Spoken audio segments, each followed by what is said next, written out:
Hello everyone and welcome back to the channel. Let me start with a question. Have you ever stopped yourself from speaking English because you weren't sure if your grammar was correct? Maybe you knew exactly what you wanted to say, but you worried that your sentence structure wasn't perfect, or you might make a mistake. So instead, you stayed silent. If this has ever happened to you, you're not alone. In fact, this is one of the biggest reasons English learners struggle to actually use their English. They spend months, sometimes years, learning grammar rules, but when it comes to speaking, they freeze. Here's the truth I want to share with you today. Your confidence matters more than your grammar. Yes, grammar is important, but it's not the main thing that will help you communicate, make friends, or succeed in your career. Confidence is. And in this video, I'll explain exactly why confidence is more powerful than grammar, how it changes the way people understand you, and most importantly, how you can build your confidence in English without waiting to be perfect in grammar first. So stay with me because by the end of this video, you'll understand why focusing on confidence will make you a better English speaker faster than focusing only on grammar rules. Part 1, the grammar trap. Let's begin with what I call the grammar trap. Most English learners start their journey in classrooms. And in classrooms, what's the focus? Grammar rules, tenses, structures, conjugations. You're told that if you want to be fluent, you must master grammar. But here's what usually happens. Learners spend years memorizing rules and doing exercises. Yet when it's time to speak, they hesitate. They think, is this the right tense? Should I use present perfect or past simple? Did I put the preposition in the right place? Instead of communicating naturally, they're trapped inside their head, checking rules. And by the time they decide, the moment has passed. I call this the grammar trap, believing that you must be grammatically perfect before you can communicate. The result is silence, hesitation, and frustration. The problem is, language is not meant to be analyzed in real time like a math problem. It's meant to be used. And the more you focus only on grammar, the less you actually use English. Part 2. Why confidence is more important. Now let's flip the perspective. Why does confidence matter more than grammar? 1. Communication is the goal, not perfection. The main purpose of language is to share ideas, feelings, and information. If you can communicate your message, even with mistakes, you succeed. Confidence allows you to express yourself freely, while fear of grammar mistakes keeps you silent. 2. People don't notice your mistakes as much as you do. When you speak English, you might notice every tiny error, but the listener usually doesn't. They're focused on the meaning, not the grammar. Confidence makes you sound clear and convincing, even if your grammar isn't perfect. 3. Confidence creates a positive impression. Imagine two learners. One speaks with perfect grammar but hesitates, avoids eye contact, and whispers. The other makes grammar mistakes but speaks with energy, a smile, and clarity. Who do you think people will enjoy listening to more? Always the second one. 4. Confidence helps you keep learning. When you're confident, you practice more. You talk to more people. You put yourself in real situations. This real practice improves your grammar naturally over time. But if you wait for perfect grammar before speaking, you never practice and your progress is slow. This is why confidence is the foundation of fluency. Grammar supports it, but grammar without confidence is like having a car with no fuel. It looks nice, but it doesn't go anywhere. Part 3, real-life examples. Let me give you some real-life examples to make this clear. When I was learning English, I met people from different countries. Some spoke with very strong accents and made lots of grammar mistakes, but they had no fear. They spoke with passion, told stories, and connected with people. Everyone loved talking to them. On the other hand, I also met learners who knew advanced grammar. They could explain rules better than native speakers. But when it came to speaking, they were shy and quiet. People sometimes thought they didn't know English at all because they never showed it. Another example, think of tourists.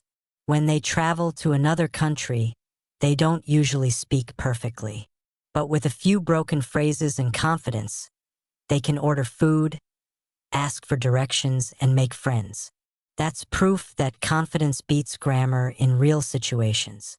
Part 4, the psychology of confidence. So why does confidence matter so much? It's because confidence changes the way your brain and body work in conversation. When you're confident, you speak louder and clearer. You make eye contact. You don't overthink every word. Your body language shows openness. This makes people listen to you more carefully, and it makes communication smoother. But when you're nervous about grammar, you speak quietly. You hesitate. You look down or away. You send signals of uncertainty. Even if your grammar is perfect, the lack of confidence makes people struggle to connect with you. This is why I always say, communication is 30% language and 70% confidence and body language. Part 5, how to build confidence in English. Now, the big question, how do you actually build confidence in English, especially if you feel shy or insecure? Let's break it down into practical steps. 1. Accept imperfection. Stop waiting for the day you'll speak without mistakes. That day may never come. Even native speakers make mistakes. Accept that your English will never be 100% perfect, and that's okay. 2. Focus on communication, not correctness. When you speak, ask yourself, did the other person understand my idea? If yes, then you succeeded no matter how many grammar errors you made. 3. Practice small conversations. Start with short, easy interactions, ordering food, asking a simple question, saying hello. Each successful small conversation builds your confidence. 4. Think in English daily. If you practice thinking in English, you'll reduce hesitation. Your thoughts will come more quickly, and you won't translate in your head. 5. Record and listen to yourself.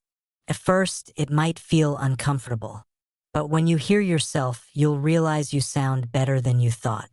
This boosts confidence. 6. Celebrate mistakes. Every mistake means you're using English.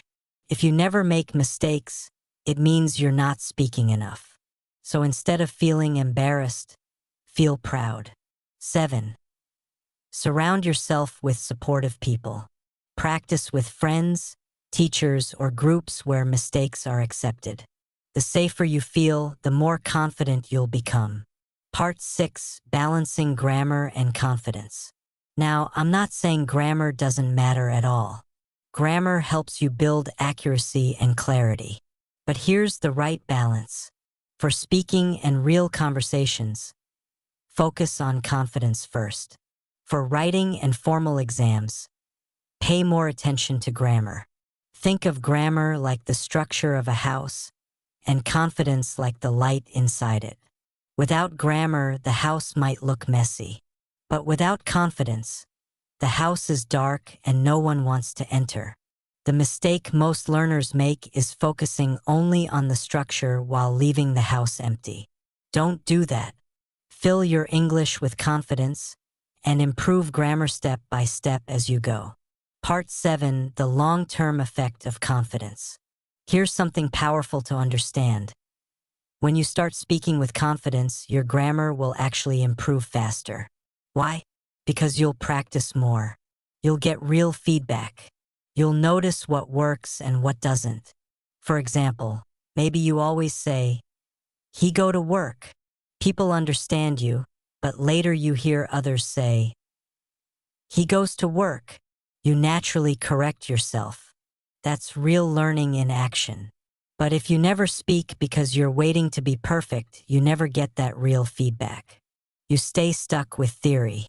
So confidence not only helps you speak now, it accelerates your grammar learning for the future.